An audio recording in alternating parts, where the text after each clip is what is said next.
गांव के एक छोटे से कोने में स्थित घर में अंशुल और उसकी छोटी बहन पूजा रहा करते थे। उनके माता पिता का बरसों पहले ही देहांत हो गया था। तब से अंशुल ही पूजा का सब कुछ था। दोनों का रिश्ता बहुत ही गहरा था।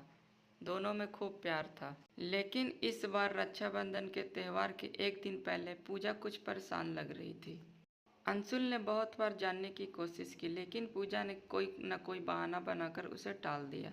रक्षाबंधन के त्योहार के दिन सुबह सुबह पूजा ने एक अजीब सा काम किया। उसने अंशुल से कहा, भैया, इस बार राखी बांधने से पहले मैं एक जगह पे जाना चाहती हूँ। क्या तुम मुझे ले चलोगे?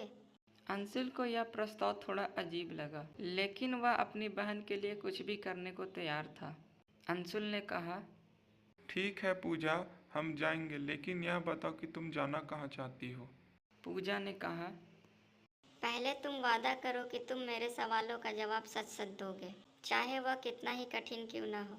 अंशुल ने हंसते हुए हामी भर दी। वह दोनों घर से निकलकर गांव के पुराने मंदिर की ओर चले। अंशुल सोच में पड़ गया था कि पूजा वहां क्यों ले जा रही है। मंदिर के पास पहुंचकर पूजा ने बोला, भैया, क्या तुम जानते हो कि हमारे माता पिता की मृत्यु कैसे हुई थी? अंशुल चौंक गया। अंशुल ने कई बार इसके बारे में बताया था कि उसके माता पिता एक दुर्घटना में मारे गए थे, लेकिन पूजा ने आज कुछ ऐसा पूछा था कि अंशुल को चिंता में डाल रहा था। अंशुल ने धीरे से कहा, हाँ पूजा, मैंने तो तुमको बताया ही था कि वो एक दुर्घटना में मारे गए थे। पूजा ने उसकी आंखों में देखा और बोला कि बताओ मुझे, क्या सच है? खाओ मेरी कसम।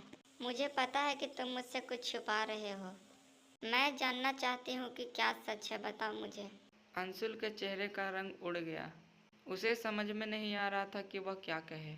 अचानक पूजा ने फिर कहा, भैया, तुम्हें मेरी राखी की कसम है। अंशुल ने आखिरकार सर झुकाकर सच्चाई बताई। उसने कहा, पूजा, मैं तुम्हें सच्चाई बताने से हमेशा डरता था। हमारे माता पिता की हत्या की गई थी। मैं आज तक उनके हत्यारों को खोजने की कोशिश कर रहा हूँ। उस घटना के बाद मैंने यह प्रतिज्ञा ली थी कि जब तक मैं उन हत्यारों को ढूंढ न लूँ तब तक मैं यह सच्चाई तुमसे छुपाऊंगा, ताकि तुमको डर ना लगे। इतना सुनने के बाद पूजा रोने लगी और बोली, भैया, मुझे दुख है कि इतने बड़े बोझ को तुम अकेले ढो रहे हो, लेकिन अब मैं आपके साथ हूँ। हम लोग दोनों मिलकर उस अपराधी को ढूंढेंगे और अपने माता पिता को न्याय दिलाएंगे।